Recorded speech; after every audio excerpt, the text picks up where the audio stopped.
یہ بات بھی اب میری آپ کو ذرا تھوڑی تنگ کرے گی، لیکن چلیں برداشت کر لینا دین کے نام پر۔ جوان بیٹی کالج میں جائے ہمیں کوئی خطرہ نہیں، ہماری جوان بیٹی اکیلی رکشے پہ، بس پہ، یونیورسٹی جائے ہمیں کوئی خطرہ نہیں۔ میڈیکل کالج میں جس کی ہزار ہاں خرابیاں ہیں، ڈاکٹر بننے کے لیے جائے ہمیں کوئی خطرہ نہیں۔ کسی سرکاری ملازمت میں جائے ہمیں کوئی خطرہ نہیں ہے، کسی فیکٹری میں جائے ہمیں کوئی خطرہ نہیں ہے۔ جیسے ہی کسی دینی مدرسے کا، مسجد کا نام آتا ہے فوراً ہم کانپ جاتے ہیں، ہمارے کان کھڑے ہو جاؤ، بیٹی جوان بیٹی کو اکیلے مدرسے میں بھیجیں گے، وہاں مولوی صاحب ہوں گے تو ہماری اکیلی بیٹی وہاں جائے گی۔ جب ہماری بیٹیاں بازار جاتی ہیں تو آپ میں سے کون ساتھ جاتا ہے؟ جب وہ آدھا آدھا دن کالج اور یونیورسٹی میں جاتی ہیں، اس وقت آپ کی یہ غیرت اور شرم کہاں ہوتی ہے؟ جب لا کالج میں جاتی ہیں وکیل بننے کے لیے، جب اسپتال میں جاتی ہیں ڈاکٹر بننے کے لیے، اس وقت آپ کہاں ہوتے ہیں؟ ہمارا وہ تصور، وہ شعور کہاں ہوتا ہے کہ ہماری جوان بیٹی اکیلی جا رہی ہے، مدرسے میں جائے گی، مسجد میں جائے گی، ایک مولوی ہوگا، کتنی عورتیں ہوں گی؟ کیا مولوی اتنا ہی بے غیرت ہے جتنا آپ نے سمجھا ہوا ہے؟ اور وہ جو کالج میں بیٹھا ہوا ہے، اسکول میں بیٹھا ہوا ہے، یونیورسٹی میں بیٹھا ہوا ہے، ہاں جی، ہسپتال میں بیٹھا ہوا ہے، فیکٹری میں بیٹھا ہوا ہے، دکان پہ بیٹھا ہوا ہے، وہ کتنی تہجد ایک رات میں پڑھتا ہے جس کے پاس آپ کی بیٹی جا رہی ہے؟ انداز بیاں اگرچہ اتنا حسین نہیں، شاید کہ اتر جائے تیرے دل میں میری بات۔ کبھی سوچا ہم نے کہ یہ ساس اور بہو کی لڑائی کیوں ہوتی ہے؟ اور میرے بھائیوں، یہ لڑائی اس لیے ہوتی ہے کہ جو ہماری بیٹی ہے، ہماری بہن ہے، ہم نے اسے اگلی عملی زندگی کے لیے ایک جملہ بھی نہیں دیا،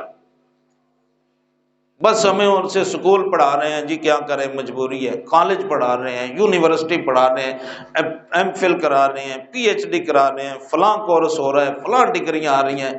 کیا ہماری اس بیٹی کو یہ بھی ہم نے سکھایا ہے کہ بیٹے آخر یہ انسانی نظام قدرت ہے، اللہ تعالیٰ کا بنایا ہوا، تم نے اس گھر سے اگلے گھر جانا ہے، یہاں تمہاری حیثیت اور ہے، وہاں تمہاری حیثیت اور ہوگی، اس حیثیت میں تمہیں اللہ کا دین یہ بتاتا ہے، اس حیثیت میں تمہارے لیے اللہ کے دین کی یہ تعلیمات ہے۔ مجھے آپ بتائیے تو صحیح ذرا، اس میں ہم مرد حضرات کتنے قصوروار ہیں اور کتنے بے قصور ہیں؟ اللہ اکبر۔ تو یہ جو حدیث میں نے آپ کو سنائی کہ میرے آقا نے فرمایا کہ شادی شدہ عورت کے لیے سب سے پہلا حق اس کے خاوند کا ہے، اس کے بعد آپ دل پہ، سینے پہ ہاتھ رکھیں اور اپنی شادی شدہ بیٹی کے گھر کے معاملات میں اینچ اینچ کی جا کر خبر مت لیں۔ یہ کئی مرتبہ ہم خود اپنی بیٹی کا گھر برباد کر لیتے ہیں، اور ایسی زندہ ایسی مارنی گئے، تیرے واسطے بڑی روٹی ہے، آ جا تو کڑیے، اتنی سی بات ہوتی ہے، وہ ماں کو فون کرتی ہے، ماں اپنے خامد کو جناب 4-5 اور اضافے کر کے بتاتی ہے، تو چودھری صاحب کا پارا ہائی ہو جاتا ہے، اسی وقت فون جاتا ہے بیٹی کو، یا گاڑی لیتے ہیں، رکشہ لیتے ہیں، موٹر سائیکل پہ جاتے ہیں، چل بیٹھ پیچھے، تیرے لیے ہمارے گھر میں بڑا رزق ہے۔ بھائی یہ جان ادب سے گزارش ہے، اگر رزق اور روٹی تھی تو پھر اس بیٹی کی کیوں شادی کیا؟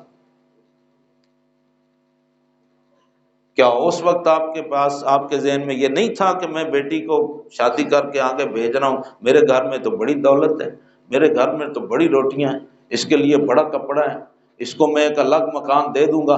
آپ کے دماغ میں اس وقت نہیں تھا؟ تو جب اللہ کے رسول فرما رہے ہیں کہ مرد کے لیے سب سے بڑا درجہ اس کی ماں کا ہے، تو اب کیوں ہماری بیٹی جا کے مطالبہ کرتی ہے اپنے خامن سے، اینو ماں نو گھروں کڈ، این پیو نو کڈ، بڈھے ہو گئے نے، مینوں چنگے نہیں لگدے، انہاں نو فارغ کر، یا مینوں رکھ یا ماں نو رکھ۔ یہ وہ بنیادی خرابی ہے کہ جب کوئی جوان خاتون شادی کر کے جاتی ہے تو وہ سمجھتی ہے کہ جس لڑکے سے میں نے نکاح کر لیا ہے بس اب اس کی نہ ماں ہے نہ باپ ہے نہ بیٹا نہ بہن ہے نہ اس کا خاندان ہے، بس اب ماں باپ بھی میرے ہیں بہن بھائی بھی میرے ہیں۔ اے میری محترم بہن، جو تیرے دل میں جذبہ اپنے ماں باپ کے لیے ہے وہی جذبہ اپنے شوہر کے ماں باپ کے لیے بھی حوصلے میں پیدا کرنا۔ اب اللہ، اگر تو مومن خاتون ہے، اگر تو مسلمان خاتون ہے تو پھر تجھے اپنے رب اور رسول کا حکم تسلیم کرنا چاہیے نا۔ میں کتنی مرتبہ یہاں وضاحت کر چکا ہوں کہ مومن، لوگ کہتے ہیں جی مومن تو آزاد ہے، میں کہتا ہوں نہیں، مومن آزاد نہیں ہے۔ مومن کی تعریف ہی یہ ہے کہ جو اللہ کا پابند ہوتا ہے، رسول اللہ کا پابند ہوتا ہے، اسے مومن کہتے ہیں۔